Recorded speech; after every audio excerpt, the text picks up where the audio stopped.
हमारे समक्ष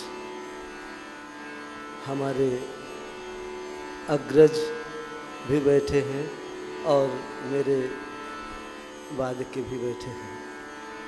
मैं बीचों बीच फंसा हुआ हूँ। हमारी बड़ी दीदी प्रोफेसर स्वतंत्रबाला शर्मा जी को प्रणाम करता हूँ और पंडित लल्लूराम शुक्ल जी मेरे गांव के ही हैं, जिनको हम लोग बचपन से सुनते चले आए हैं। और पिता तुल्य हमारे गोपाल भाई जी को प्रणाम करता हूँ, जिन्हें देख देख कर हम लोग सीख के आगे बढ़े हैं। आज वो सब सामने बैठे हैं और इस विधा के मूर्धन्य विद्वान कलाकार हमारे सामने उदयचंद्र परदेसी जी बैठे हैं। 1995-96 में जब हम लोग आकाशवाणी में तानपुरा बजाने जाते थे तब आप लोगों की रिकॉर्डिंग होती थी। आप समझ सकते हैं, जब हम लोग जुम्मे शुरू किया था संगीत सीखना, तब ये लोग कलाकार थे और इनके सामने बैठ के हम गाएंगे तो ये बहुत छोटी बात होगी। अभी आप लोगों ने सुना, चूँकि मैं भी बुंदेलखंड से हूँ और पंडित जी ने अभी न जाने कितनी विधाएं सुना गए। इसके पहले रंजना जी ने सुनाया और हमारे ये सबसे छोटे शिष्य अर्पित ने इतना सुंदर गाया। यही लोक है और लोक से शास्त्रीय है। जैसे अर्पित ने गाया काशी के बसैया, अब उसमें खुशबू लोक की है लेकिन प्रस्तुतिकरण क्या है, वो उपशास्त्रीय की है। जब हम लोक को थोड़ा सा संवार देते हैं, सजा देते हैं, तो वो शास्त्रीय बन जाता है, उपशास्त्रीय बन जाता है। एक बार 1996 की बात है, हमारे अतर्रा में एक आउ विद्यालय है, वहाँ पर कुछ बोलना था। तो हमारे गुरु भाई भी थे और गुरु भी थे, यहाँ से प्रवीण किया है पंडित शांताराम विष्णु कसालकर जी।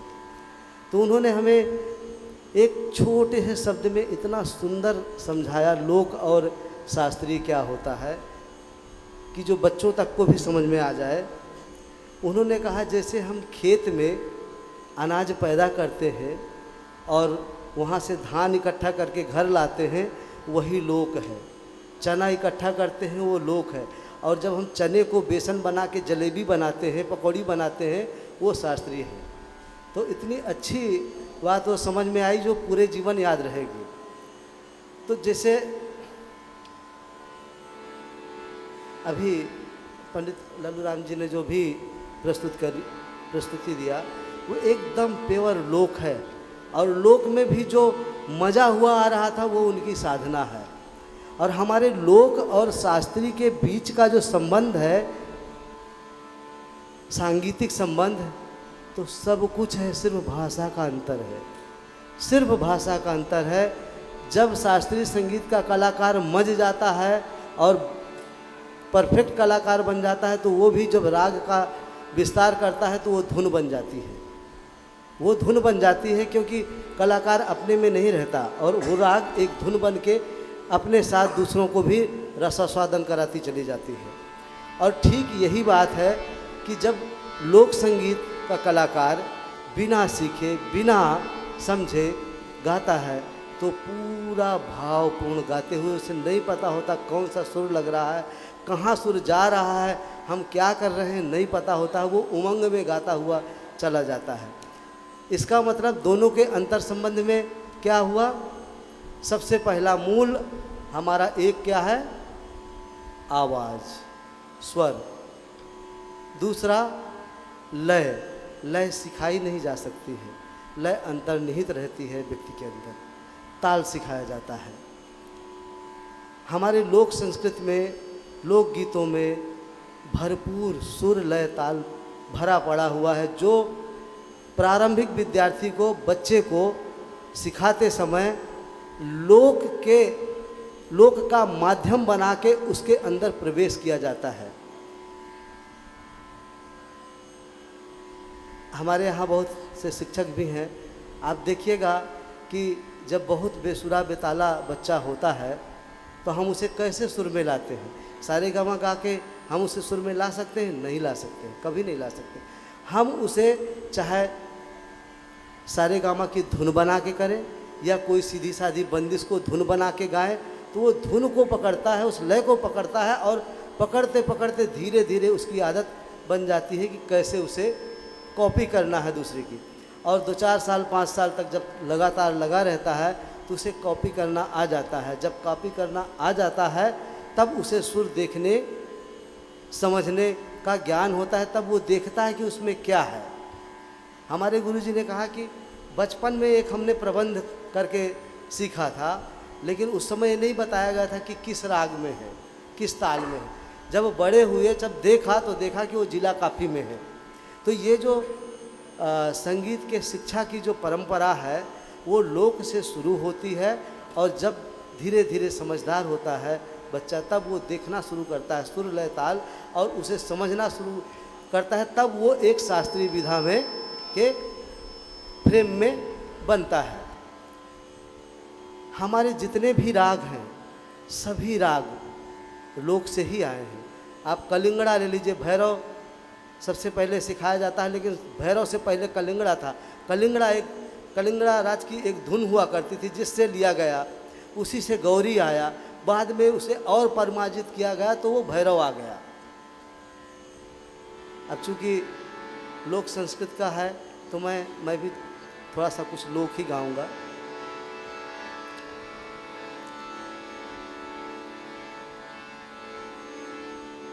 पंडित जी ने लगभग जीवन के हर पहलू की लोक के माध्यम से चर्चा की है।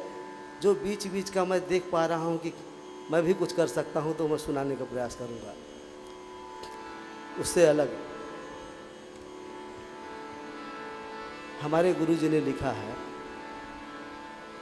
निरखत सीय कंगनवा हो रामा सिया रघुवर की। कितना सुंदर पंक्ति लिखी। ये लोक में ही तो हो सकता है, शहर में नहीं हो सकता है। जैसे आपने अभी हस्बैंड की और पति की बात की ना, ठीक वही चीज़ है कि माँ जानकी जी, कोहवर एक प्रथा होती है शादी में, उसमें बैठी हुई हैं।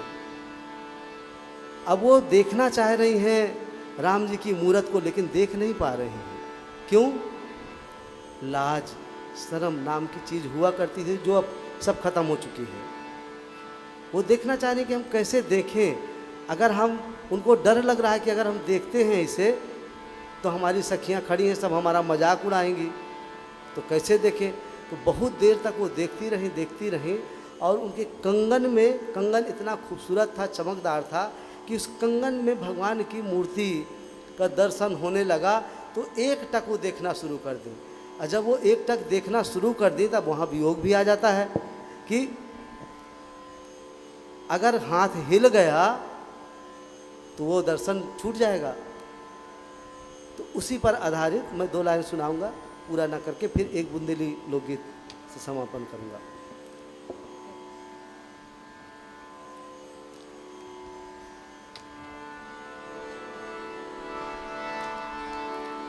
यही चैती लोक संगीत में गाई जाती है तो वो स्पीड में गाई जाती है, और जब इसको उपशास्त्री में बांध दिया गया तो थोड़ा सा उसे स्वरों से सजा दिया जाता है, आलापचारी कर दिया जाता है। लोक में आलापचारी जो होती है वो उसी गाने को लेके होती है, लेकिन जब उसे शास्त्रीय उपशास्त्री में बांधा जाता है तो उस राग से संबंधित उसका विस्तार कर दिया जाता है। मैं अभी विस्तार नहीं करूँगा, सीधे चैती पर आता हूँ। निरखत सीज कंगनवा हो रामा, निरखत सीज कंगनवा हो रामा, छवि रघुबर की। निरखत सीज कंगनवा हो रामा, छवि रघुबर की। अब यहीं पर शास्त्रीय और लोक है। अब इसको हम जब लोक में गाएंगे, स्पीड में गाएंगे तो ये खाली से उठेगी, और यही शास्त्रीय विधा में बांधी तो ये दूसरे विभाग से उठा। निरखत सिय कंगनवा हो रामा, छवि रघुबर की। निरखत सिय कंगनवा हो रामा, छवि रघुबर की। जानकी जी मारे डर के हाथ नहीं हिला रही है कि कहीं दर्शन का लाभ छूट न जाए। तारक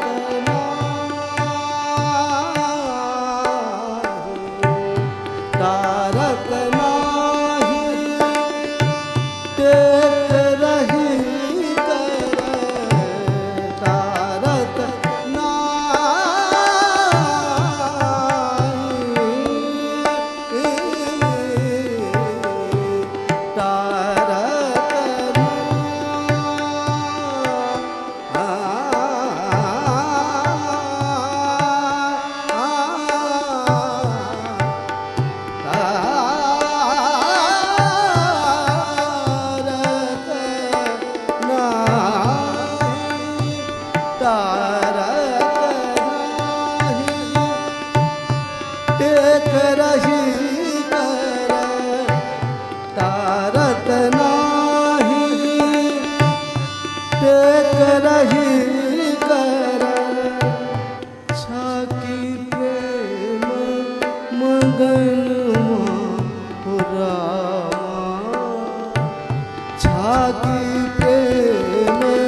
मंगनवा हो रामा, छवि रघुबर के।